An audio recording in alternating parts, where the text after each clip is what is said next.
सदर जमीयत कैसा हो, अरशद मदनी जैसा हो।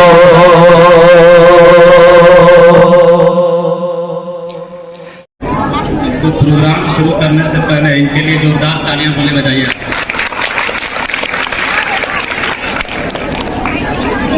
अस्सलाम वालेकुम रहमतुल्लाहि व बरकातुहू। आज मैं कुछ कहूँ उससे पहले एक बात जान लीजिए, आज न हिंदू के लिए न मुसलमान के लिए शब्द निकलेगा तो सिर्फ हिंदुस्तान के लिए। परम आदरणीय महोदय, आदरणीय प्रधानाचार्य और मेरे शिक्षक एवं मेरे प्यारे भाइयों और बहनों, मैं सानिया खातून कक्षा 6 74वां गणतंत्र दिवस के अवसर पर संविधान के बारे में और कुछ अपने देश के बारे में अपना विचार प्रस्तुत करूंगी।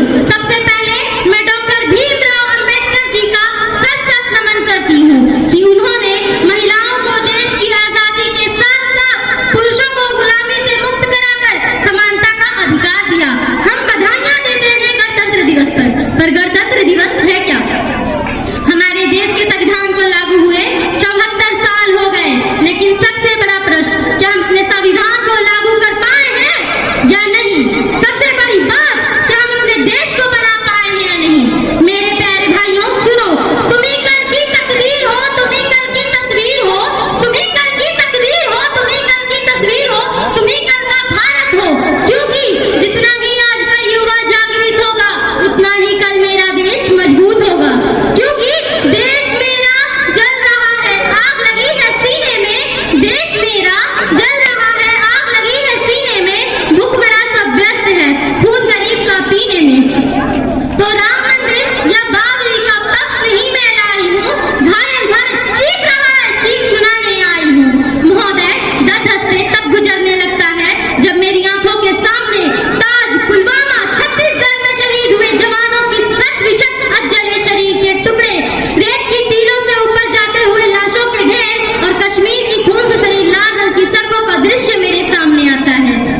महोदय, आज तिरंगा भी ये पूछने लगा है, महोदय आज तिरंगा भी ये पूछने लगा है, क्या बात है भारत? आजकल मैं लहराने से ज्यादा कफन में दफनाने के काम आ रहा हूँ। महोदय, हृदय तो उस दिन कट गया जब एक बूढ़ी माँ अपने बेटे की चिता के टुकड़ों को देखकर बोली, साहब आप तो धरती में 1 इंच कम नहीं लेते, 1 इंच कम नहीं लेते, मैं आधा शरीर कैसे ले लूं? ये बात हवाओं को बताए रखना, रोशनी होगी चिरागों को जलाए रखना, लहू देखकर जिसकी हिफाजत हमने की है, सदा ऐसे तिरंगे को दिल में बसाए रखना। कुछ ऐसी ही भाव